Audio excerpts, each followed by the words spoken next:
What's up everyone, China Cycling here, back with day 2 of the Shanghai Bike Show. Today's show, you guys are asking for some more mountain bike stuff, so we're going to be showing you some more mountain bike stuff, but we've also got the usual road bike stuff, lots of wheel tech today. It's pretty crazy. Anyway, let's go check it out. So here we are on the Quick stand. So Quick Pro is the new sub-brand of Quick. These are the frames used by our UCI Continental team, and so this is their all-round frame, you know, drop seat stays, aero, head tube, all that stuff. But look at this, the weight on this thing is absolutely crazy. So with the paint job, but without some accessories, whatever, 689 grams. 689 grams for this frame set. This isn't even their climbing frame. This is their all-round frame. In a minute, I'll show you the climbing frame. That thing's absolutely ridiculous. But yeah, so this brand, a brand we've been working closely with. Like I say, the frames are used by our UCI Continental team. So those guys are thrashing around on this model. This model, I'm going to get one soon too. And of course, they're coming to the website PandaPodium.cc soon as well. So if you like the look of this frame, there'll be lots of more details dropping soon. Let me go show you what it looks like when it's built up. So when it's built up, this is what it looks like. So these are actually our team bikes. The PandaPodium Continental team, this is what they race on. This paint job, I designed it to go with their colors, whatever. But this bike is basically a what's what of parts that we have on PandaPodium. So the handlebar, we've got the Avian handlebar that you guys see all the time on PandaPodium. We've got the Quick Pro frame, like I say, that's coming to PandaPodium too. The cranks are the Cybre cranks, again on PandaPodium, and these Ferre wheels probably coming to PandaPodium too. But here's what it looks like fully built up. This is what the team are racing on basically. Yeah, just an all-round bike. You know, swap the wheels, it can be a climbing bike, put the deep wheels on it, it can destroy the flats. Yeah, you guys let me know what you think. If you're getting sick of dropped seat stays, Quick Pro have you covered with more of a traditional looking frame. So this is their climbing frame. This thing in my hand just feels ridiculous, and if we put it on the scales, let's see how ridiculous it is. Yeah, sub 600 grams, so 597 grams for a frame set. That's pretty crazy. Obviously, what size have we got here?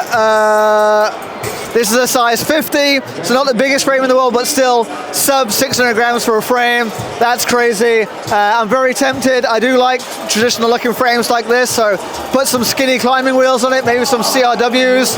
I'm thinking 5 point summit build, super easy. Yeah, looking forward to getting one of these. Okay, so also part of the Quick Pro lineup. So Quick Pro is kind of like their top end racing bikes. This is their triathlon bike. As you can see, super aero profiles, the front fork blades, absolutely crazy. But the most eye-catching thing about this was definitely this paint job. So yeah, this is the TT one. Before we saw the SR one and the AR one. But yeah, this is the TT frame or the triathlon frame. It's not just skinny tubes everywhere though. Down here to go around the water bottles, it flares out to keep everything nice and aero. Everything looking super clean and tucked away. But yeah, just this paint job is a killer paint job. Okay, here we are on the Onirii booth. Now Onirii seem to start off with accessories, but now they're moving into frames and bikes and everything. This is the latest model, the Onirii Aero. So it's good to see a full-on aero frame. They seem to went out of fashion a few years ago, but now they seem to be coming back in again. I kind of like the integrated cutout for the handlebars in the head tube. Obviously with a few spaces probably doesn't quite look as good, but in this setup here, you get this nice flat top tube to handlebar transition, looks really sweet. Again, seat post, seat tube wrapped around the rear wheel, looking good. Wheels also interesting, they're also from Onirii. They're wavy wheels, but also with a kind of like a lip in them. Yeah, don't know what that does for the aero or whatever, but it looks cool, I guess. This bike, as you see it here with Dura Ace, is 7.2 kilos. So for an aero bike, that's not too shabby, you know. They were saying also there's not many super light things in here, you know. These tires are pretty heavy tires, and the tubes are regular tubes, and this 3D printed saddle is not the lightest in the world. So 7.2 kilos for a full-on aero bike, not bad at all. Also catching my eye on the Onirii stand was this. This is one of their concept bikes, but absolutely killer paint job. Again, super clean lines on this one. I love the transition from the handlebars to the top tube down into the seat stays. Super clean looking bike. Like I say, this one is actually just currently a concept bike. It's not fully out yet, but cool paint job. I'll let you into a secret. This is actually a 3D printed frame. It's not rideable, but it's just to show you the frame that's coming soon. So yeah, super cool things happening on the Onirii stand. Also on the Onirii stand, as I said, they're more famous for their accessories and stuff. And the guy behind the brand, he's a real product guy. He loves coming up with new products all the time. These are his pedals. So these things, a set of Look style pedals, just 200 grams for a set of pedals. And also the price, for 200 gram set of pedals, also pretty cheap. Yeah, Onirii always famous for this stuff. Again, 3D printed saddles. This is their this one is their third generation of 3D printed saddle.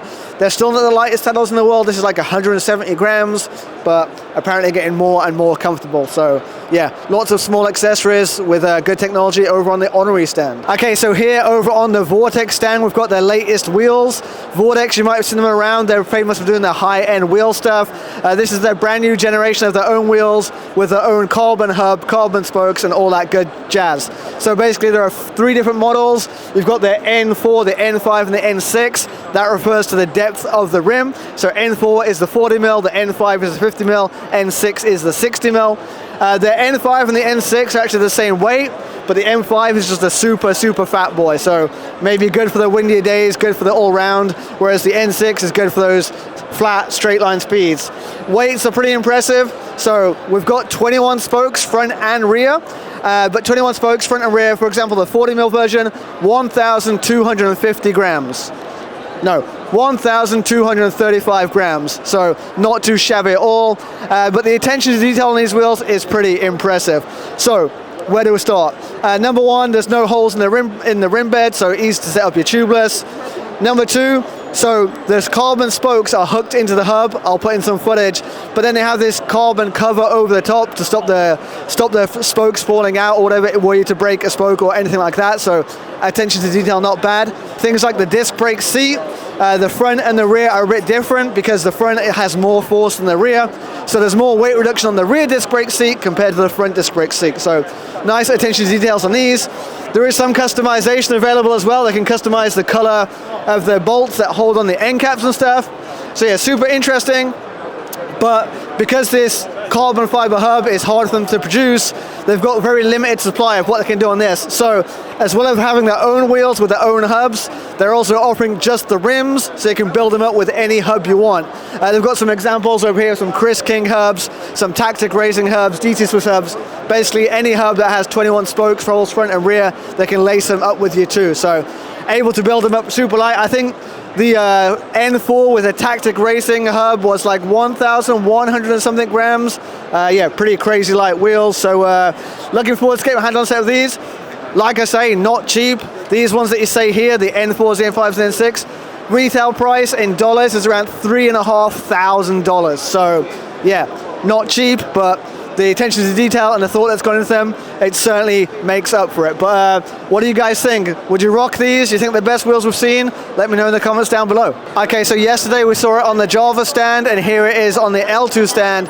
This is their brand new TT wireless blips, I guess you could call it, and then the hydraulic brakes to go with them. So yeah, super neat solution.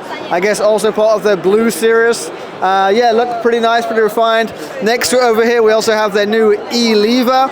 So again, more of a mountain bike or flat bar style shifter. But I guess with the L-TWOO ecosystem, you can pair all the shifters with all the rear derailleurs, or at least that's the plan in the future.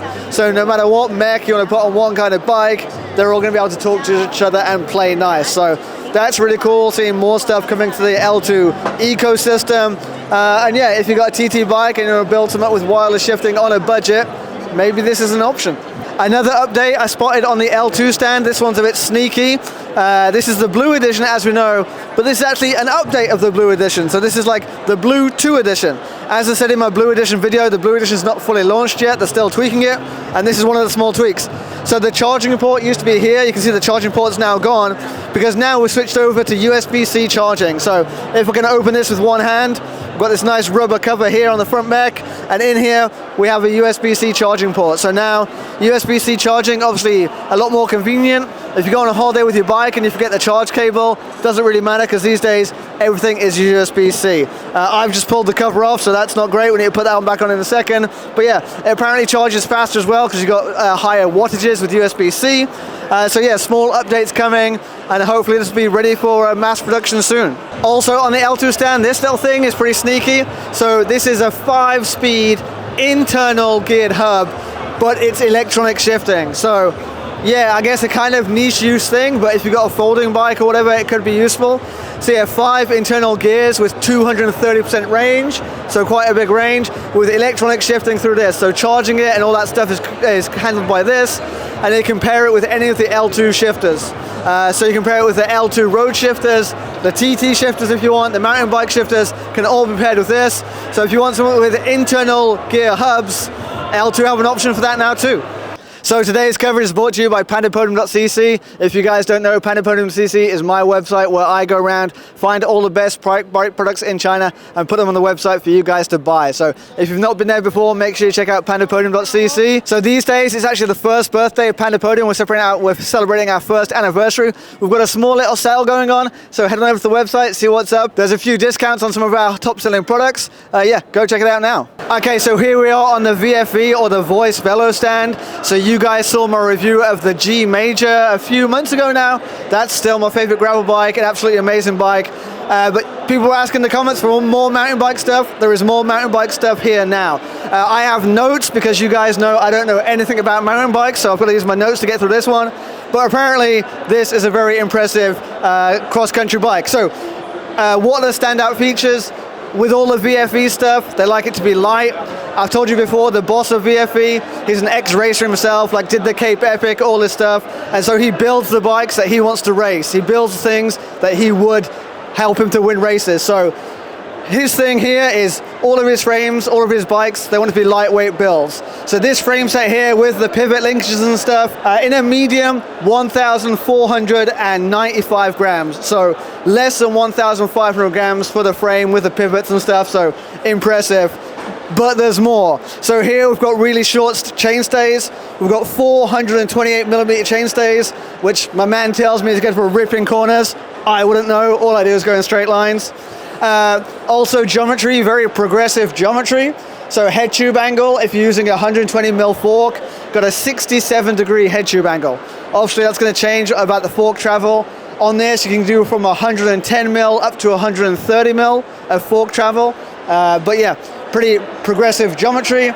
But the main thing about it, he was telling me, is that when he's riding cross-country bikes, even the full suspension ones, he likes them to feel as stiff as a hardtail. Even when you lock the pivot on most full suspension bikes, there's still some play in it, and he's tried to wipe that out basically. So it's really beefed up around here, and especially beefed up down here. He's using MGF XM60 composites, like super high tensile stuff, like I can't remember, it's even more stiff than T1100. Absolutely crazy stuff.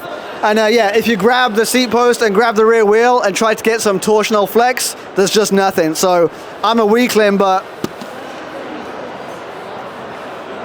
yeah, there's no flex there. Whereas obviously with most full suspension bikes, even when you lock it out, there's still some flex. So that was his thing. He's built the kind of bike that he likes to race.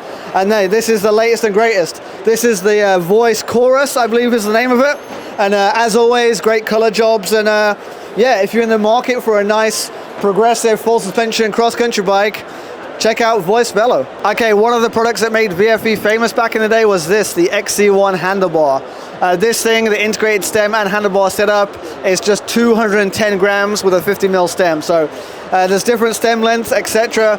But yeah, this is a product that made them famous, put them on the map, and also a product we send on over on PandaPodium. So yeah, if you're after a new mountain bike handlebar, check out the XC1. So also on the VoiceVelo stand is of course the G-Major. I reviewed this a few months ago now. Still my favorite gravel bike. It's lightweight, it's got great geometry, great tire clearance, and it rides like a Cadillac. Like I've said before, I think it's something about this top tube and how thin and flat it is. It just keeps the rear end super flexy, especially with their VFE seat post. Yeah, like I say, this thing rides like a Cadillac, but when you give it the beans up a climb or down a bit of a cheeky descent, it's got your back. So yeah, if you've not seen that video, the review of this, go check it out as well. This is already in stock on PandaPodium. The mountain bike will probably be coming in stock soon. And yes, stay tuned. Okay, going through the halls of bike after bike, and I saw this little guy who looked very happy. So I popped into this booth, Brook Breeze, and I bumped into David David has a cool story. It's not Josh, it's David. David, if you're going to introduce yourself, tell us a bit about your brand and what you're doing here at the show, and then I can rest my voice. All right, I'll rest. So my name's David Wang. I'm from the US. I started out here in China about 10 years ago making bamboo bicycles, which was real fun. And then I've developed into making more steel chromoly frames. And we're basically making bikes for two groups, dogs and kids. And our goal is to say, how do we get more people using the bike as a tool? We want people to use the bike for every single mobility occasion. And what we found here in China is that pet ownership is just booming. And there's no way to get your bike, your pet from point A to point B. If you try to take a car, they say no. You try to walk, you get tired. Bikes are perfect, but it's very dangerous to take your dog on the bike. So we've really spent a lot of time developing a bicycle that is safe, convenient, and fun for both dog and owner. And that's what we're doing. And so far, it's doing quite well. So. Very cool. So your story is also pretty interesting. Like, how long have you been in Beijing?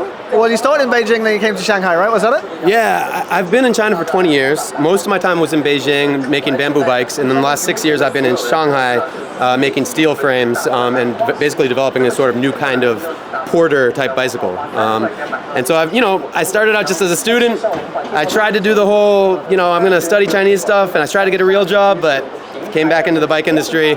I love designing bikes, I love making bikes. And so I've been working with different materials and just keep on building new things that are different and hopefully solving problems. Very cool, very cool. And so the pet bike thing, do you reckon there's room for that in the Western market too? Any plans to try overseas or focus here for now?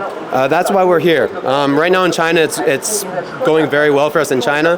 From what we've researched is that US, Europe, many other places, people treat pets like they treat kids, right?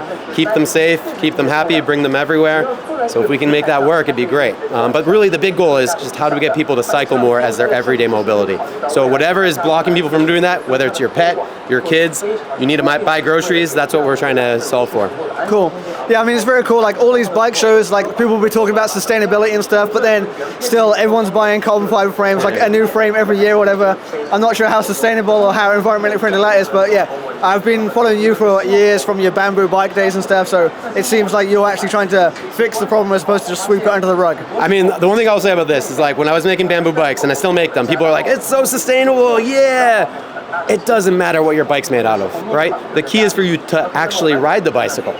It doesn't matter if it's bamboo, carbon, whatever. Honestly, the carbon cost of the material doesn't amount to what you can do by just biking every day. So that's the key.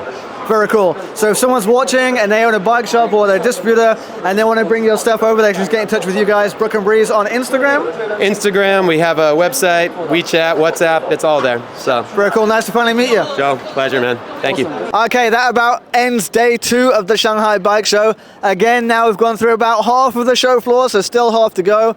But also a bunch of the stuff I shot yesterday didn't make into yesterday's video, so I think there's going to be quite a few videos to come. Let me know what the best thing you've seen so far is in the comments down below. If there's something that you want to see, also let me know down below and I'll get it to you as quickly as I can. If you've not been there already, remember to go check out PandaPodium.cc and I'll see you tomorrow. China Cycling, out!